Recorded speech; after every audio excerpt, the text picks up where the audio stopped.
Think back to the last time your child failed at something. A spelling test. A goal missed in front of everyone. A drawing that didn't come out the way they pictured it. Watch what happens in the next few seconds, because it matters far more than the failure itself. Some children crumple, decide they are simply no good at it, and quietly stop trying. Others frown, shrug, and have another go. That difference is not luck, and it is not fixed at birth. It is something a child learns, very often, from us. And it shapes their whole relationship with effort, with school, and with setbacks, for the rest of their life. The psychologist Carol Dweck spent decades studying one simple belief that children hold about themselves. Some children have what she called a fixed mindset. They believe intelligence and talent are set amounts, you either have them, or you don't. Other children have a growth mindset. They believe abilities can actually be developed, through effort, good strategies, and help from others. And the consequences are enormous. When the work gets hard, the fixed mindset child reads the difficulty as proof that they are not clever enough, and pulls back to protect themselves. The growth mindset child reads that very same difficulty as a sign they are learning, and leans in. Over the years, those two reactions compound into completely different lives. Here is the most useful, and most surprising, finding in all of this research, and it is about praise. In well-known studies, children who were praised for being intelligent after a success, "You're so smart," actually became more fragile. Afterwards, they chose easier tasks, they gave up sooner, and they felt worse when they failed. But children praised for their effort and their strategy, "You worked really hard, you found a clever way to do that," chose harder challenges, and kept going longer. The reason makes complete sense once you see it. "You're so smart" quietly tells a child that success comes from a fixed trait they were born with, so when they fail, it must mean that the trait is missing. "You worked hard" tells them success comes from something they control. So failure just means, try a different way. Praising the effort hands your child the steering wheel. A growth mindset also changes what failure actually is. Instead of a verdict on your child's worth, or their ability, a setback becomes simply information. Here is what didn't work, here is what to adjust next time. And this is why our most loving instinct can sometimes backfire. When we rush in to fix every struggle, or hurry to reassure a child that the failure doesn't matter, we can accidentally rob them of something precious, the chance to discover, for themselves, that struggle is survivable, and even useful. This is exactly where Sikh wisdom speaks. At the heart of Sikhi is a spirit often described as ever-rising, a relentless, unbroken hope.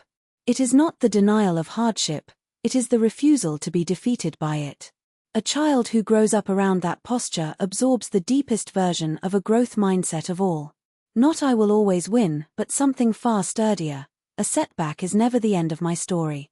There is a companion idea in Sikhi, a calm acceptance of what has actually happened. Held that way, a failure loses its power as a verdict. The outcome is accepted, the effort simply continues, and the worth of the child was never in question to begin with.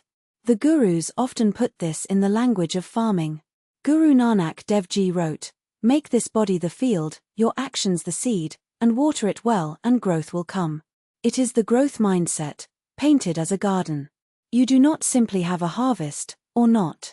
You plant the effort, you tend it patiently, and growth follows. Ability, like a field, is something you cultivate. There is one more thread in Sikh thought that helps a child handle failure, the example of fearless questioning.